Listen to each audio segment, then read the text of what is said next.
dewa yang dikutuk punya belalai yang gede, Priapus.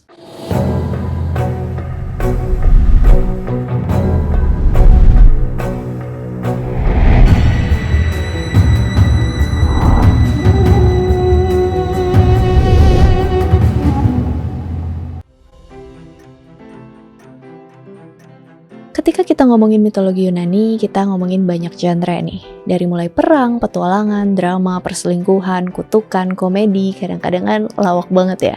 Dan sisi yang pasti ada di setiap cerita adalah keabsurdannya. Nah, mitologi Yunani kali ini agak absurd ya, gigs. Aku mau cerita tentang Priapus, dewa minor di mitologi Yunani yang diberkahi dengan pipi yang besar. Besarnya tuh bukan besar biasa aja, tapi benar-benar besar, massive, jumbo. Priapus ini dipuja sebagai dewa di Yunani kuno, dimulai dari Hellespont dan pemujaannya luas sampai ke Italia. Hellespont ini dipercaya sebagai tempat lahirnya Priapus karena di sana banyak ritual yang berhubungan sama dia. Contohnya ritual pengorbanan keledai yang habis ini aku bahas nih. Belalainya Priapus yang besar ini tuh bukan keturunan gigs, melainkan kutukan permanen. Jadi dia dikutuk untuk ereksi selamanya. Plus dia dikutuk impoten. Ketika lagi momen intim, belalainya itu bakalan kehilangan kekuatannya dan lunglai. Kutukan gak tuh? Ironisnya Priapus dalam kepercayaan Yunani kuno itu dewa kesuburan. Bisa gitu ya? Dia juga pelindung pelaut dan nelayan dan orang-orang yang butuh keberuntungan. Padahal dianya sendiri apes. Nah, ada satu hal yang menarik nih. Priapus ini adalah anak dari Aphrodite, Dewi Cinta, dan Dionysus, Dewa Wine. Aku kan pernah cerita kalau mereka berdua ini pernah ada affair singkat. Nah, inilah hasilnya. Priapus. Ada satu kisah di mana dia berusaha memperkaos Hestia pas Hestia lagi tidur. Sayangnya gak sempet, karena pas itu ada suara teriakan keledai yang kenceng banget. Dia kaget dan belalainya langsung terkulai lemas. Kejadian ini bikin Priapus selamanya benci sama yang namanya keledai. Jadi dia seneng tuh, kalau misalnya keledai dijadiin hewan kurban sama orang-orang. Ada juga cerita dia sama keledai versi lainnya. Jadi suatu hari Priapus ini tuh ngebanggain belalainya yang masif ke warga Olympus. Lihat nih, gue paling laki, paling manly dari antara semua laki di sini. Awas ya, kalau berani-berani ngelakuin pelanggaran di taman gue, semua bakal gue hukum. Ada satu karyanya Ovid, penyair Romawi yang judulnya Fasti, The Festivals. Di situ diceritain dalam suatu pesta ada satu dewa yang diam-diam ngincar nymph yang namanya Lautes. Lautes ini lagi mabok. Sayangnya rencana dewa ini digagalin sama seekor keledai. Keledai itu kasih tahu ke para dewa di pesta kalau Priapus tuh mau nyerang Lautes. Para dewa yang lagi pada mabok langsung sadar, tapi Priapus udah keburu kabur. Setelah itu para dewa yang kesian sama Lautes ngubah dia jadi bunga lotus biar aman. Priapus yang udah berhasil kabur langsung bunuh keledainya. Gara-gara ini korban keledai jadi ritual populer di kota Lampsacus. Kok dia bisa gitu? Sebenarnya dia tuh dikutuk sama Hera. Nggak heran lah ya, seputar situ-situ aja kalau nggak dikutuk Zeus ya Hera, kalau nggak Athena. Bahkan dia dikutuk Hera dari masih belum berbentuk bayi, dari pas masih jadi janin di kandungannya Aphrodite. Kenapa Hera kok bisa ngutuk dia? Lagi-lagi ini berhubungan sama pemicu Trojan War. Yang belum nonton video aku yang itu, mau gue ditonton dulu biar bisa nyambung ke bahasan yang ini ya. Kalau misalnya dipikir-pikir, semua ini cuma karena apel. Bukan, cuma karena ada satu pihak yang gak diundang.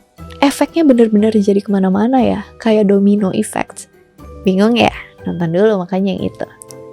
Intinya, Hera tuh gak terima kalah dari Aphrodite. Kan Aphrodite dipilih sama Paris sebagai yang paling cantik dari antara ketiga dewi. Jadi, dia kutuklah itu janin di rahimnya Aphrodite. Kamu saya kutuk supaya gedenya gak bermoral, nakal dan bejat. Belalainya berat tapi selalu tegak, tapi juga impoten. Perawakannya jelek dan cacat. Aduh, lengkap banget deh penderitaannya. Sadis juga ya, Hera tuh kalau emang udah tega tuh keji banget memang. Cuma ya, di sebagian besar kasus gak bisa salahin Hera sepenuhnya. Suaminya gatel banget sih.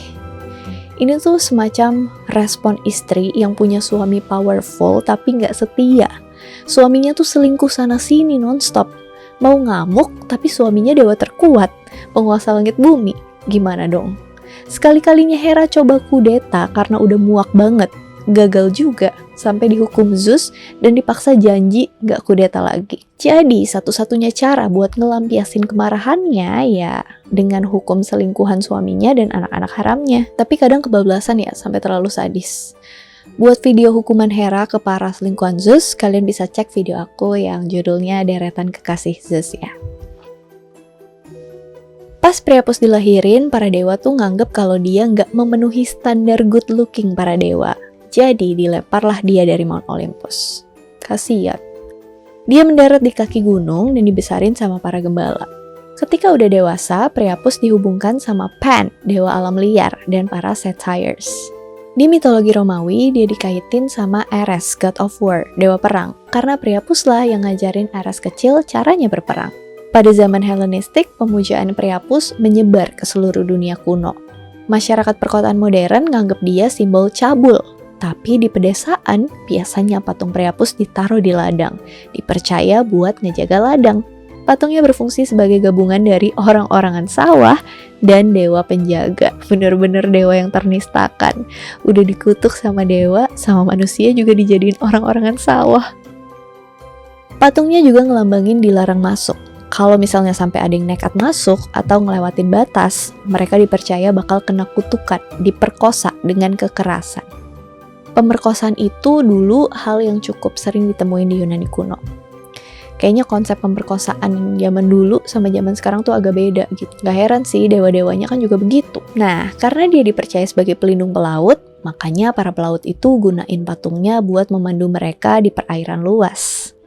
Dalam Priapeia, kumpulan 80-95 puisi Latin di awal abad Masehi, ada pembahasan mengenai Priapus. Dipercaya puisi-puisi ini ditulis sama sekelompok pujangga yang suka ngumpul sambil kongko di rumahnya Gaius Maecenas. Maecenas ini penasihat Kaisar Romawi Augustus dan pelindung penyair terkenal kayak Virgil dan Horace. Oke, sekarang kita balik lagi ke Priapus. Gambarannya tuh banyak banget ditemuin di lukisan Romawi, terutama di lukisan fresko. Ada juga muralnya di House of Vati di Pompei. Ada juga Priapus bentuk gnome yang banyak ditemuin di taman atau persimpangan jalan di Yunani dan juga di Roma. Sosok Priapus juga berpengaruh dalam agama nih. Organnya itu dipuja di agama pagan. Mereka akan ngelakuin masturbasi massal dan spermatozoanya dianggap sakral. Di literatur modern, Priapus bisa ditemuin di karya-karyanya T.S. Eliot, John Steinbeck, dan Vladimir Nabokov. Di kedokteran, Priapus ini berhubungan sama kondisi priapism. Tenaga medis yang nonton ini pasti udah gak asing lagi deh sama yang satu ini. Yang belum tahu, monggo Google sendiri ya. Memang nasib Priapus udah ditakdirkan bakalan jelek dari sejak dia dalam kandungan. Dikutuk sedemikian rupa sama Hera. Tapi menurutku dia tuh bisa bertanggung jawab sama diri dan hidupnya sendiri. Menurut sudut pandangku ya, ada sisi positif yang bisa diambil dari cerita ini. Meskipun dia udah dikutuk begitu, dia bisa jalanin hidupnya dari sisi lain. Gak melulu terfokus sama kelemahannya yang super besar itu. Bisa aja dia fokus di alam liar sama Pan buat memberkati ladang orang dan para pelaut. Justru bagus dia ditendang dari Olympus, dari lingkungan toksik yang cuman mandang fisik aja. Dengan dia di alam, dia jadi bisa lebih, jadi dirinya sendiri dan berguna buat manusia. Bukan dianggap cacat, tapi malah membawa keberuntungan buat orang lain. Jadi berkat buat orang lain. Kira-kira apa moral of the story Priapus menurut versi kamu? Komen di bawah ya.